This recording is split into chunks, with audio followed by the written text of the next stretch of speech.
Janakalyan educational ইনস্টিটিউশনে আজ আমাদের সামনে এসেছেন একটা স্টুডেন্ট ইসমাইল গাজী।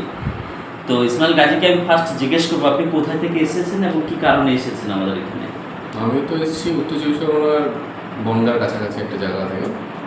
এখানে এসেছিলাম ফার্স্টে ডি ফার্মেসির জন্য। ডি ফার্মেসিটা মেন ফার্মেসি খুলে নিজেকে একটা প্রতিষ্ঠিত করার জন্য আসা, এটাই হচ্ছে। সেখান থেকে ফার্স্টে এনওএস থেকে নিজেকে কোর্সটা কমপ্লিট করলাম, তারপরে এখন ডি ফার্মেসি। এনওএস থেকে কী কমপ্লিট করা আছে? এনওএস থেকে তো আমি সায়েন্সটা কমপ্লিট করলাম।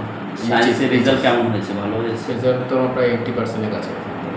তো আমরা যে পরিষেবা দেওয়ার প্রতিশ্রুতি দিয়েছিলাম সেই পরিষেবা কি পেয়েছেন? না না না 100%। আমি তো বছরে এই 1 বছর আগে একবার দেখা করেছি, এখন দেখা করছি, বাট ট্রলি অনেক ব্যালেন্স। হ্যাঁ, আর ফার্মেসি আপনি কি কোথায় অন্য কোথাও সংস্থাতে ভর্তি হয়েছেন? না না এই সংস্থাতেই ভর্তি হলাম। আর কোথায় সংস্থায়, কোন সংস্থায় ভর্তি হয়েছেন? জনকল্যাণ ইনস্টিটিউশনে, যেখানে অনেক। যাই হোক, আপনি পরিষেবা সঠিক পেয়েছেন, কোনো প্রবলেম হয়নি, কথা কাজে কোনো অমিল হয়নি। তো আপনি পুনরায় যে সমস্ত স্টুডেন্ট বা আপনার আশেপাশে যে সমস্ত স্টুডেন্ট যারা আসার জন্য, যে আপনি তো আমাদের সংস্থার নিশ্চয়ই পাঁচটা মানুষকে বলতে পারবেন তাহলে, কারণ সঠিক পরিষেবা যদি পান তাহলে খুবই comfortable.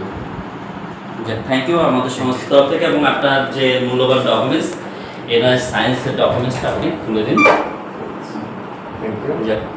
Most welcome.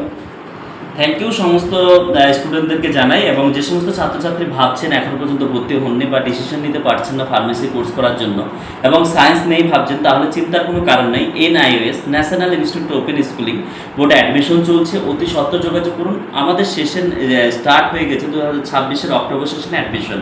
Still too late fine দিয়ে এখন অ্যাডমিশন চলছে, তাই আজই যোগাযোগ করুন। এবং আপনার অ্যাডমিশন কনফার্ম করতে আমাদের যোগাযোগ নম্বর 9091245366 এবং অন্য আরেকটি নম্বর 9475361366। এই নম্বরে অতি সত্ত্বর যোগাযোগ করুন। ভালো থাকুন, সুস্থ থাকুন।